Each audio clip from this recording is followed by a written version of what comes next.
21 Golden Age stars who were considered the dumbest, but were actually brilliant. Intelligence, wit, and talent. These are the qualities we usually associate with Hollywood's brightest stars. But what if I told you that some of the most dazzling icons of the Golden Age were mocked, ridiculed, and written off as dumb? That's right, 21 beloved legends of cinema's most glamorous era became the punchlines of cruel industry jokes, unfairly labeled as airhead or simple-minded. Yet here's the shocking twist. Many of these so-called dim celebrities were anything but. Behind the whispers and insults, some of them were playing a far smarter game than anyone around them realized. From crafting carefully curated personas to outmaneuvering powerful studios, these stars turned supposed weaknesses into unexpected strengths. So buckle up, because we're counting down from number 21 to number 1, unmasking the truth behind Hollywood's most misunderstood reputations. What you discover just might change the way you see these legends forever. Peter Lorre. Peter Lorre was Hollywood's nervous little man, but behind the jittery characters and bug-eyed stares was a mind as sharp as any philosopher's pen.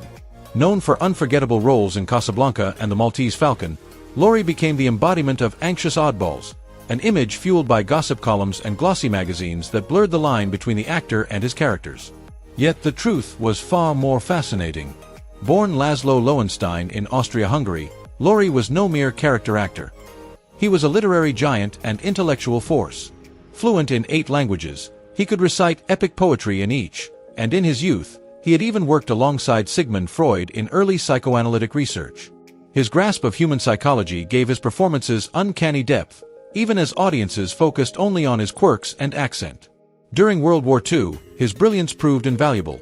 Lorre aided Allied intelligence, translating top-secret German documents and pinpointing dialects with razor precision.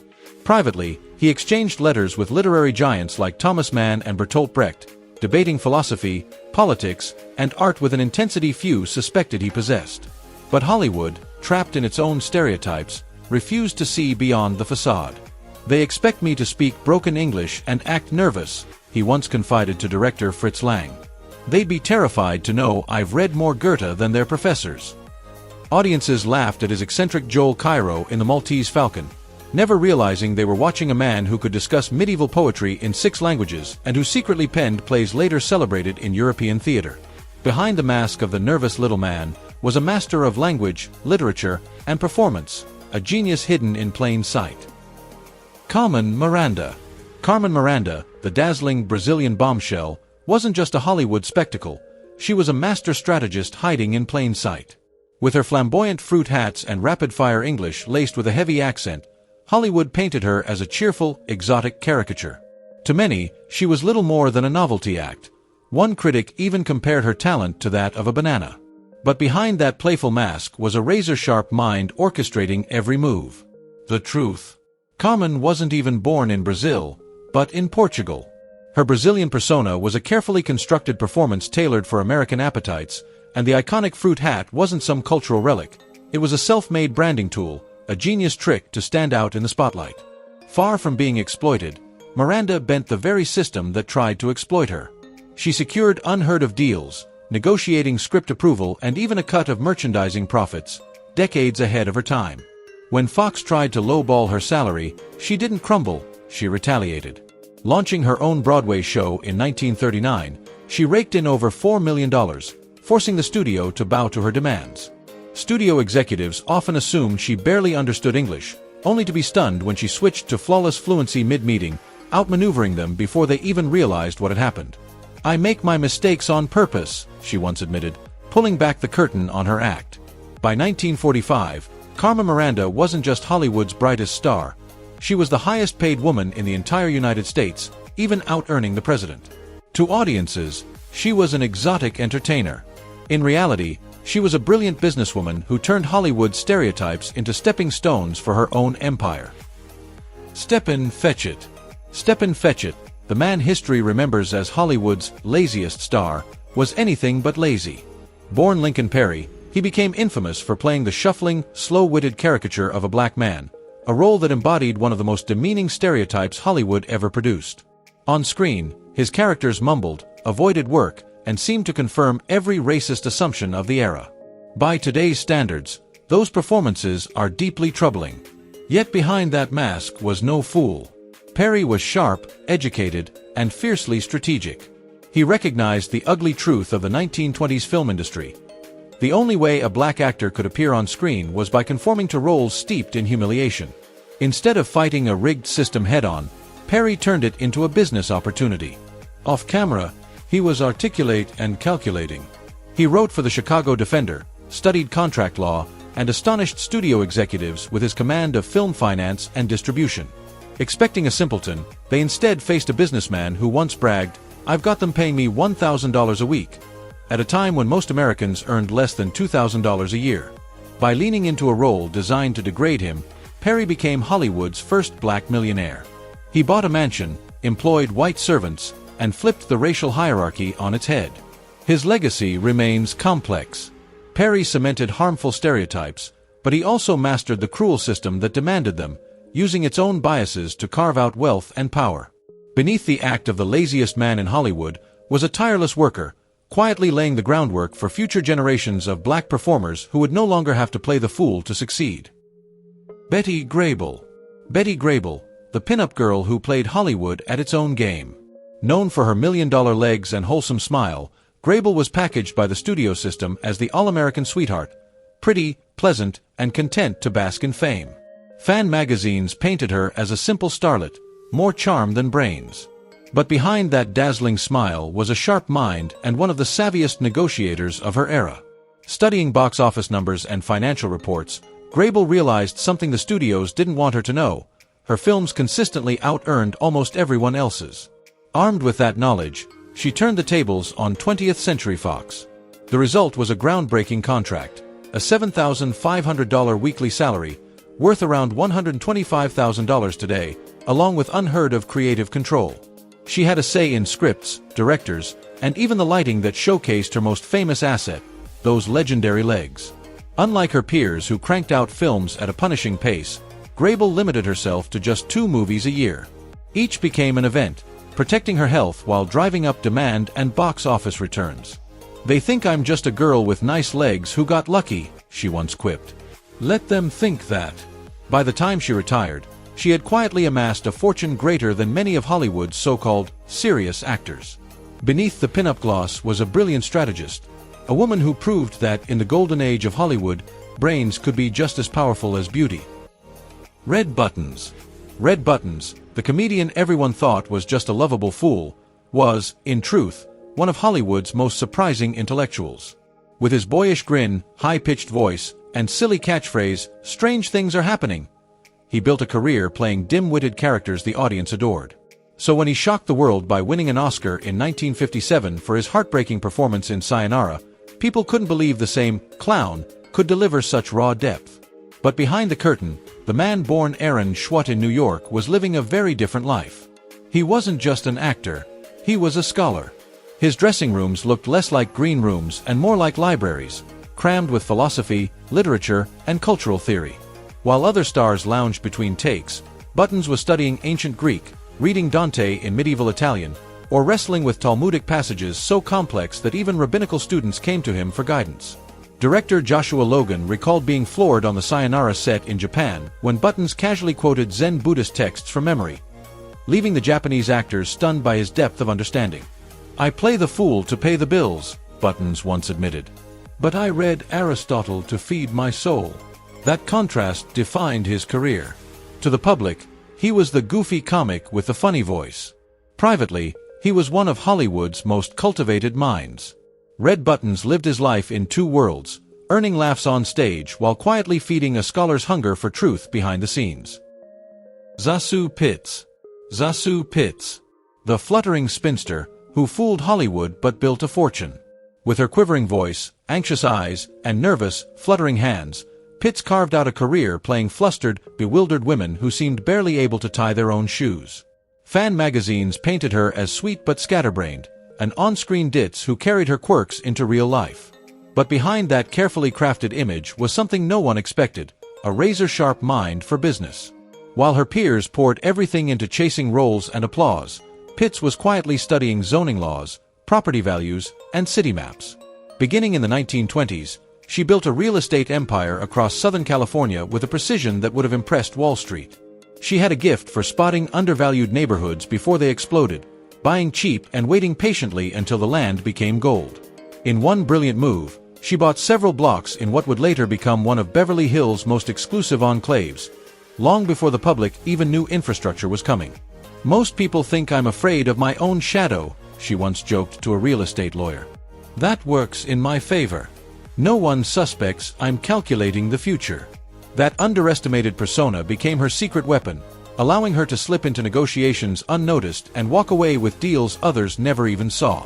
By the time she passed in 1963, Pitts had turned her modest acting salary into a real estate fortune worth more than $2 million, roughly $18 million today. To the world, she remained Hollywood's eternally worried spinster. But in truth, Zasu Pitts was one of the industry's most cunning investors, a woman who turned nervous comedy into a mask for financial genius. Joe E. Brown. Joe E. Brown wasn't just the clown with the famously enormous mouth. He was a walking paradox. On screen, he built his career playing lovable simpletons, wide-eyed bumpkins whose lack of smarts always landed them in laugh-out-loud predicaments. His catchphrase, "Well, I'll be a monkey's uncle," delivered with that comically gaping mouth, cemented his image as Hollywood's harmless fool. But off-screen, Brown's mind was sharper than a razor and faster than any calculator of his day. Though he left school at just 10 to join a circus acrobatic troupe, Brown possessed an almost supernatural gift for mathematics. He could multiply four-digit numbers in his head without blinking, break down complex percentages instantly, and detect patterns in endless strings of numbers that left trained accountants scratching their heads. Billy Wilder himself once saw this genius firsthand on the set of Some Like It Hot. When a payroll error had studio bookkeepers sweating over adding machines, Brown simply glanced at the figures and not only spotted the mistake but identified the exact calculation that caused it, leaving the professionals stunned into silence.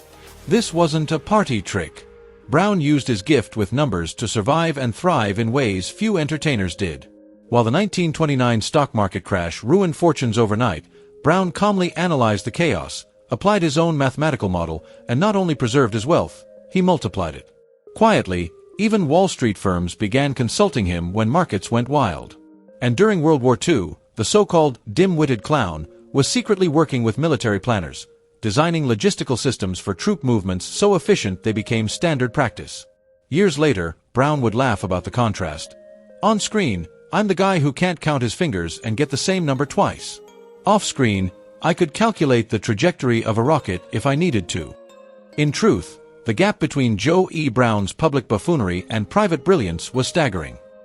He made millions laugh with his clownish face and goofy catchphrases, all while hiding a mind that could have rivaled the great mathematicians of his era. Hollywood may have known him as the big mouth clown, but behind that grin was one of the sharpest intellects the industry ever saw.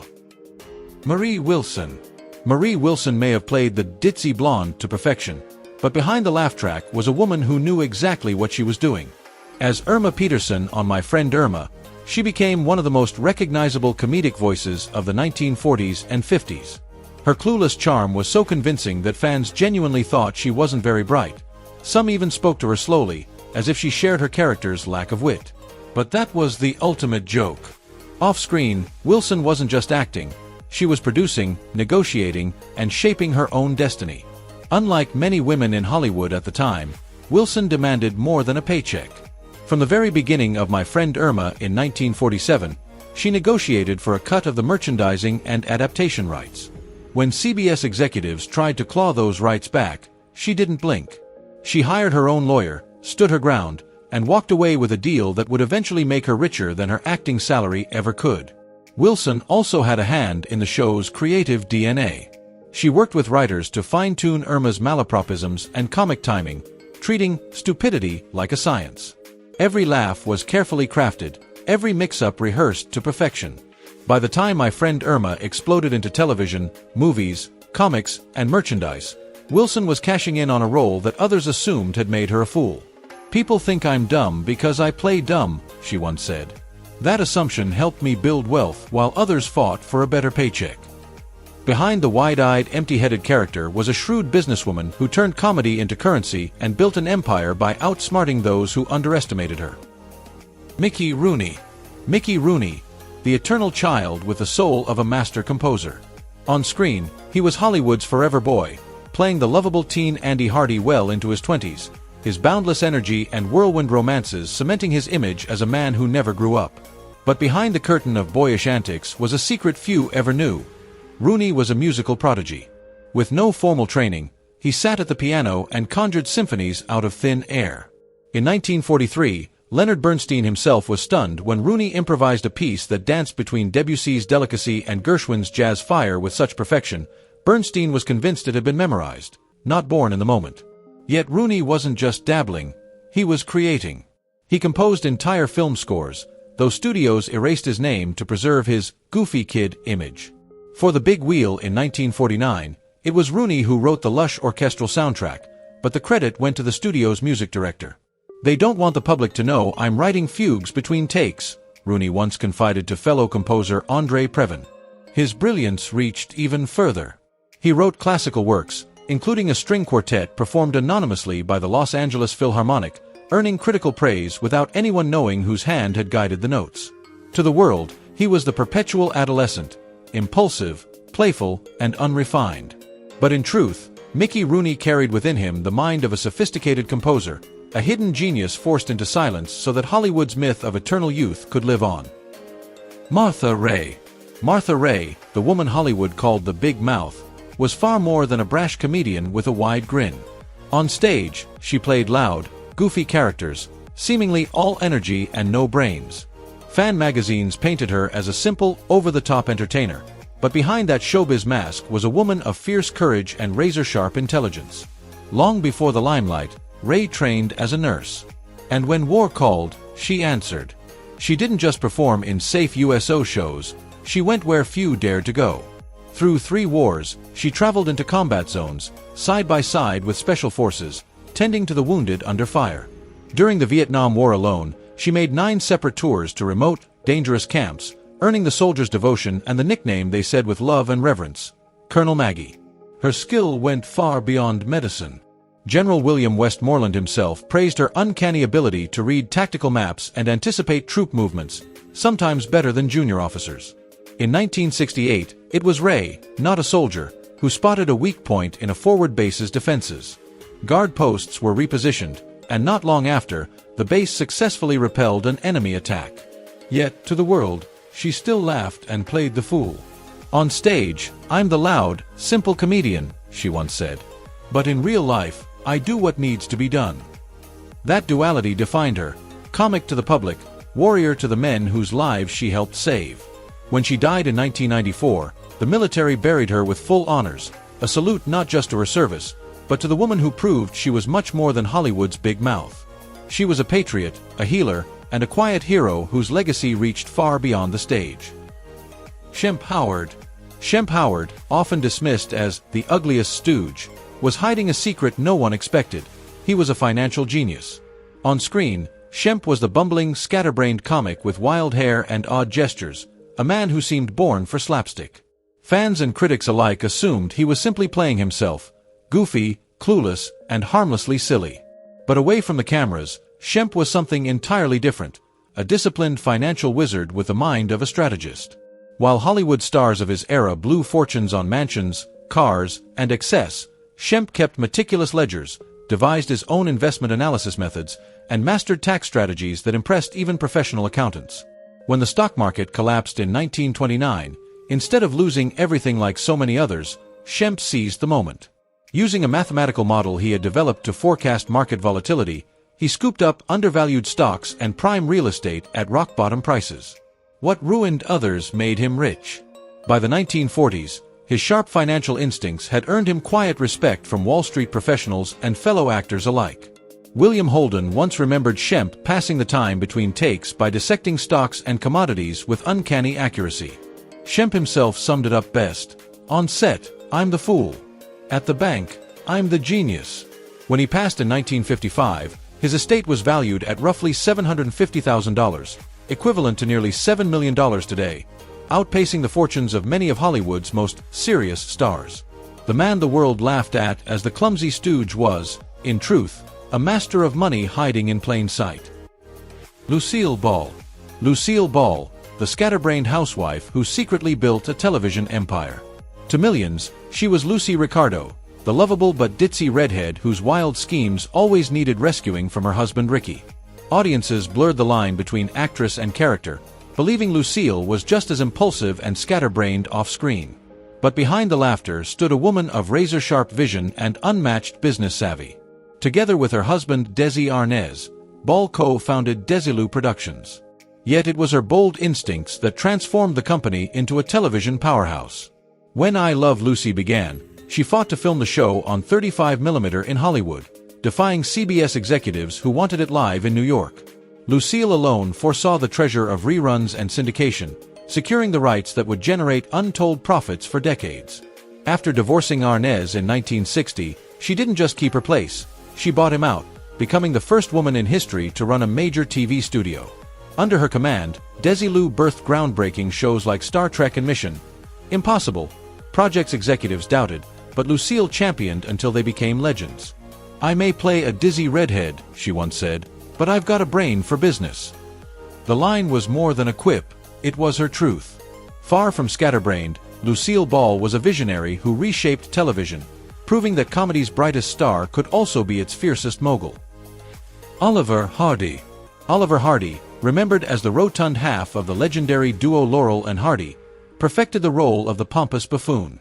With his exaggerated expressions and bumbling mishaps, he convinced the world he was born for slapstick. But behind that comic facade lived a man of startling refinement, a serious musician with a gift for composition. Raised in a household steeped in music, with a mother who taught piano, Hardy studied at the Atlanta Conservatory of Music, mastering complex harmonies that echoed the spirit of romantic and early modern composers. His works weren't light ditties for a laugh, they carried depth, intricacy, and sophistication. To shield his reputation as a comedian, he even published under a pseudonym, quietly slipping serious compositions into the world while audiences only saw the fool. Director Leo McCarey once recalled Hardy sitting at a piano on set, improvising an original piece so stunning it silenced the crew, proof that the clown was in truth a master craftsman.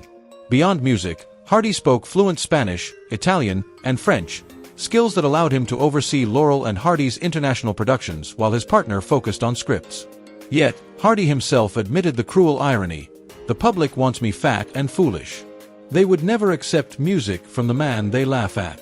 So he kept his artistry in the shadows, his true self hidden behind the mask of comedy. To the world, he was the bumbling sidekick. In reality, Oliver Hardy was a sophisticated artist, a man whose genius was far greater than the laughs he inspired. Judy Garland. Judy Garland.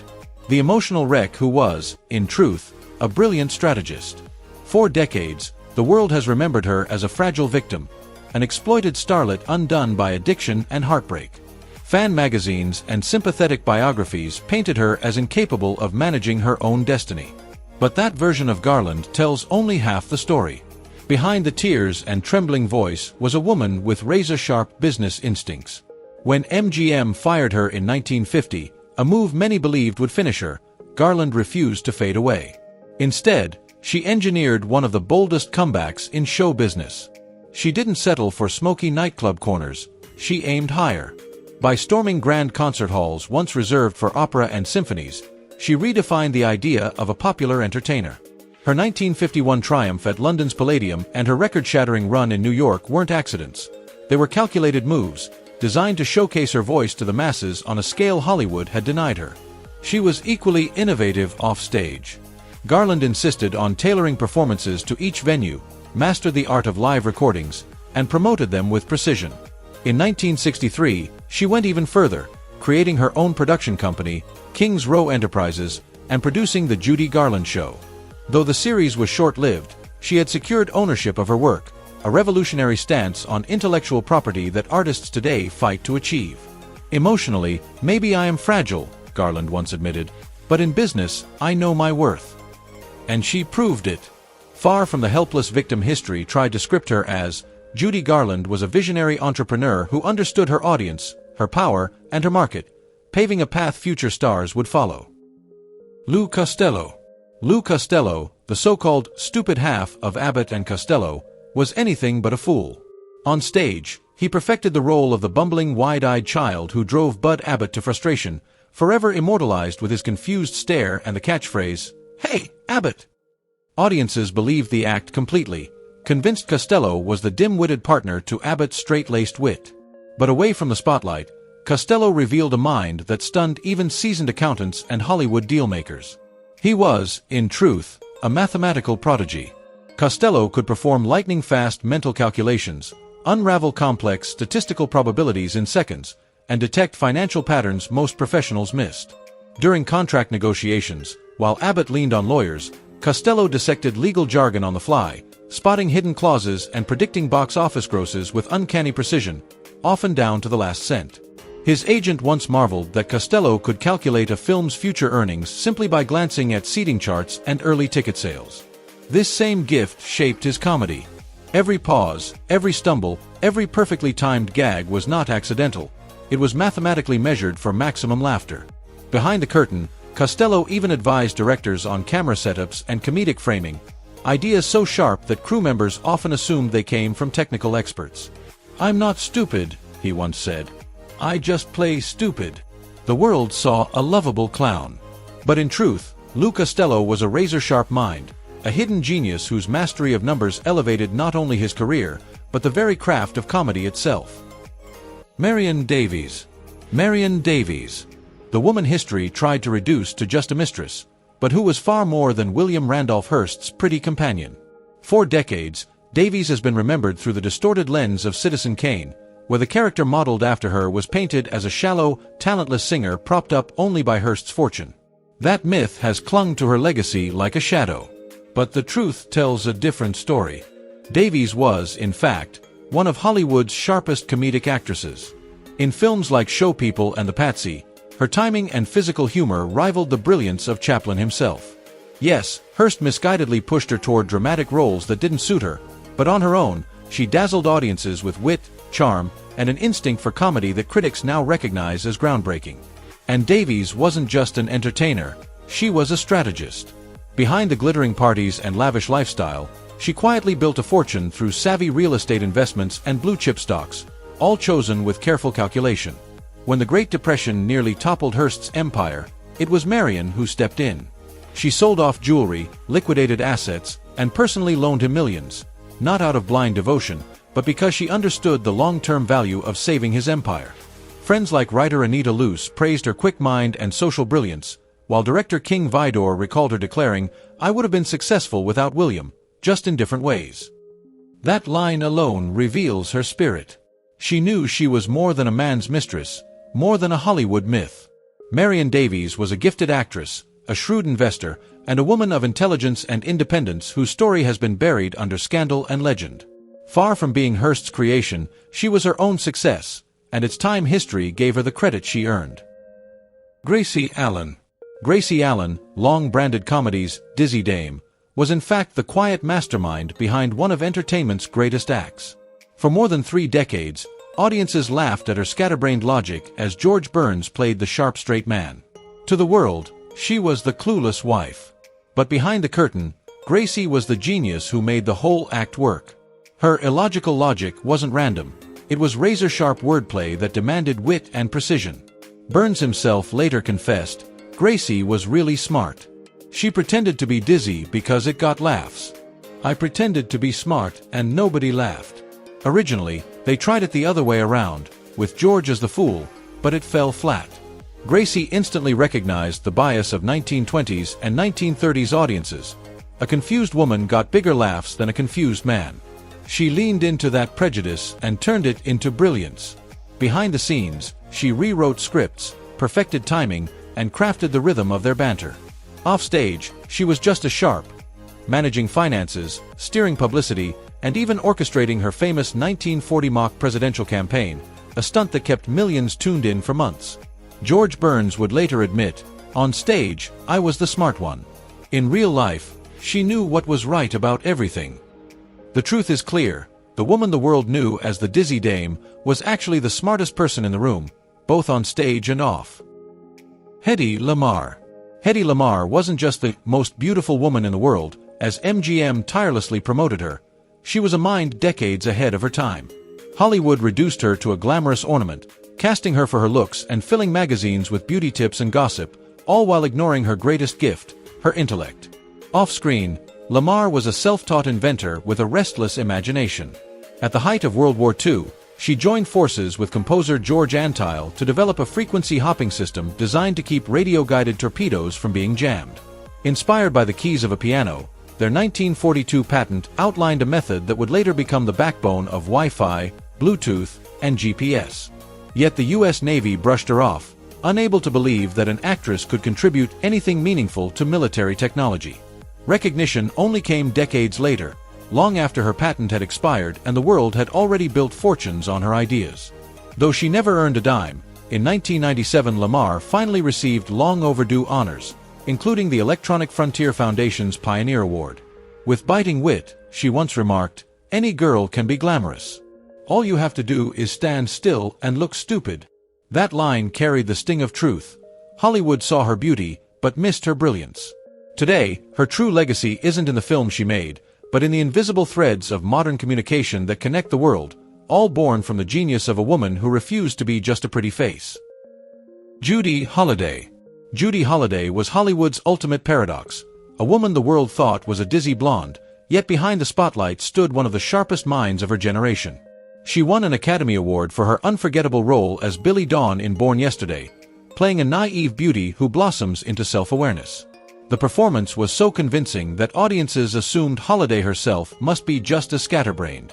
Casting directors agreed, locking her into roles as sweet but dim characters. But the truth was astonishing. Born Judith Tuvim in New York City, Holiday possessed a staggering IQ of 172 and earned membership in Mensa, the elite society for the world's intellectual top 2%. Fluent in several languages, a skilled pianist, and blessed with a photographic memory, she could devour entire scripts in a single sitting. Director George Cukor recalled her uncanny ability to discuss philosophy between takes, only to instantly transform back into Billie Dawn, a woman who couldn't define the simplest words. It wasn't mere acting, it was the controlled brilliance of a genius deliberately dimming her own light. Her intellect wasn't just hidden behind the camera, it became a survival tool. During the McCarthy era, when called before the House Un-American Activities Committee, Holiday turned her dumb blonde persona into a shield. Feigning confusion, she answered with such vague silliness that the committee was left flustered, eventually letting her walk free. One member even admitted, "She made us look like such fools that we had to let her go." It was one of the most daring performances of her life. Privately, Holiday immersed herself in literature, philosophy, and music. She composed songs, wrote poetry, and corresponded with some of the greatest intellectuals of her day. Yet she kept her brilliance largely hidden, knowing that in Hollywood, a blonde woman with brains was considered a threat to her career. As her close friend Garson Kanin once put it, Judy Holiday was not stupid. She was sublime. Her legacy remains one of the great ironies of film history, a woman celebrated for playing fools while quietly outthinking nearly everyone around her. Marilyn Monroe. Marilyn Monroe, the so-called dumb blonde, with a genius IQ of 168. No Hollywood star has ever been more closely tied to a stereotype than she was. With her breathy voice, wide-eyed innocence, and playful allure in films like Gentlemen Prefer Blondes and Some Like It Hot, audiences assumed she was the very image of beautiful emptiness. When she quipped, "I can be smart when it's important, but most men don't like it," the world believed she was speaking her own truth. But that assumption may be one of the greatest mischaracterizations in Hollywood history. Behind the screen persona was a woman of staggering intellect, an IQ higher than many of the directors and studio heads who shaped her roles. Born Norma Jean Mortensen, Monroe survived a chaotic childhood with little formal education. Yet she devoured knowledge on her own terms. After her death, her personal library revealed more than 400 heavily annotated volumes: philosophy, politics, psychology, and classic literature. She wrestled with James Joyce's Ulysses, studied Dostoevsky for psychological insight, and scribbled notes on Whitman's exploration of the American soul. These weren't books for show. They were the well-worn tools of a mind constantly searching. Her intelligence wasn't limited to books.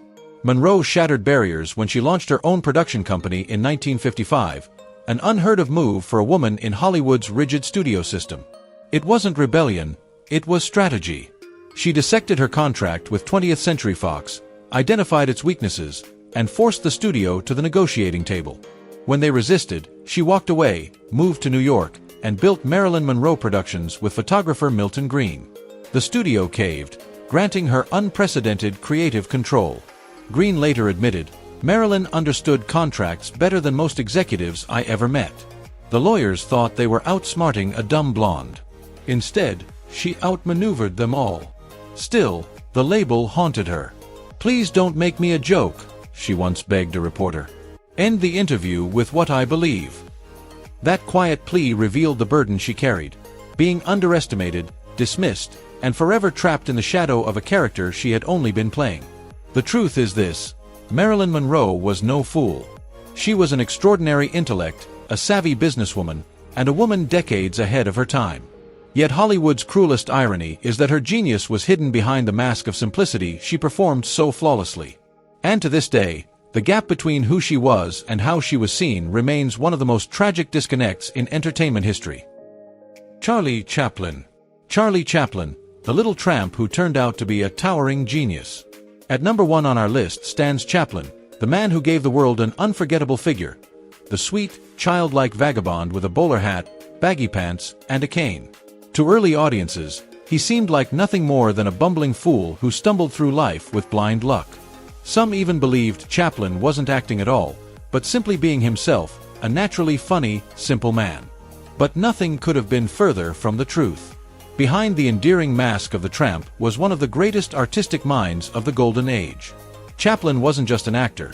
He was a visionary who wrote, directed, produced, edited, and even composed music for his films. What looked like effortless comedy on screen was the product of an obsessive perfectionist. A single 30-second gag might take hundreds of takes as he refined every movement down to the twitch of an eyebrow. He instinctively mastered storytelling techniques in composition, editing, and narrative that film schools still teach a century later. His movies weren't only funny, they were groundbreaking works of cinematic art. Chaplin also reshaped Hollywood itself.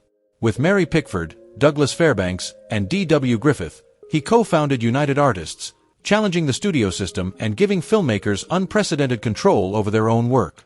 While his tramp seemed barely able to survive in society, Chaplin the businessman was revolutionizing how the entire industry functioned. And he wasn't just an entertainer, he was a thinker. Films like Modern Times and The Great Dictator revealed a man deeply engaged with politics, philosophy, and society. He could quote Shakespeare, debate Nietzsche, and discuss economics with the brightest intellectuals of his day. His genius extended far beyond the camera. "I remain just one thing and one thing only, and that is a clown," Chaplin once said. "It places me on a far higher plane than any politician." That remark wasn't just self-mockery, it was the wisdom of a man who knew the power of laughter to change the world. The gap between Chaplin's tramp and Chaplin himself is perhaps the greatest illusion Hollywood ever pulled. A seemingly simple clown who, in truth, was one of the most complete creative geniuses the world has ever known. If you loved this journey through Hollywood's golden age, hit that like button, subscribe for more, and tell us in the comments, which of these stars surprised you the most? Until next time, never stop questioning the stories Hollywood tells, both on screen and behind the scenes.